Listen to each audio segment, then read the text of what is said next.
Breaking news చూస్తున్నాము. America, Israel, Iran సంగ్రామం భారత్పై తీవ్ర ప్రభావం చూపే పరిస్థితులు కనిపిస్తున్నాయి.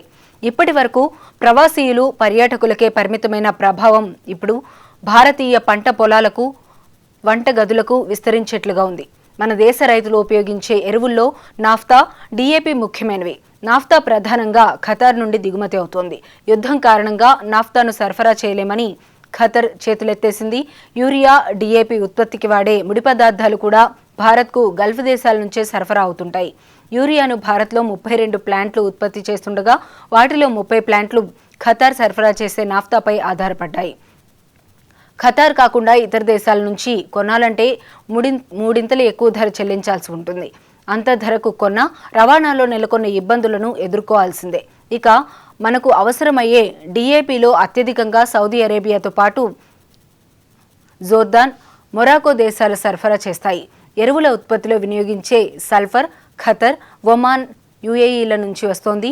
వీటి రవాణా జరిగే అరేబియా సముద్ర మార్గం ప్రస్తుతం స్తంభించింది. యుద్ధం మరింత కాలం కొనసాగుతుందని అమెరికా ప్రకటించింది. దీంతో రానున్న వేసవి నాటికి దేశంలో ఎరువుల కొరత తీవ్రమై రైతాంగం సంక్షోభాన్ని ఎదుర్కొనే ప్రమాదం పొంచి ఉంది.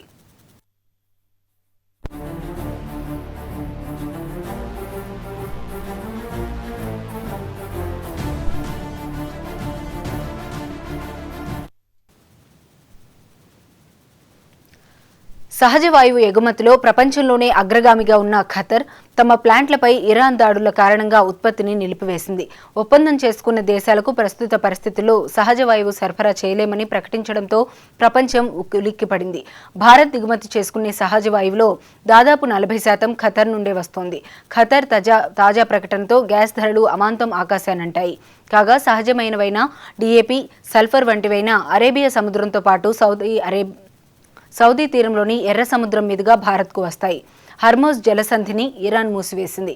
ఎర్ర సముద్రం తీరంలో హుతీల దాడులకు ఇప్పటికే నౌకాదళం దాదాపుగా నిలిచిపోయింది. భారత్కు సహజ వాయువు రవాణా చేసే దిశ నౌక ఖతర్లో ఆగిపోగా రాహి, ఆసిమ్ అనే నౌకలు గుజరాత్లో నిలిచిపోయాయి. దీంతో వంట గ్యాస్ సరఫరా కూడా చిక్కుల్లో పడింది. ప్రస్తుత ఉద్రిక్త పరిస్థితుల్లో వాటి ధరలు ఆకాశాన్నంటే సూచనలే కనిపిస్తున్నాయి.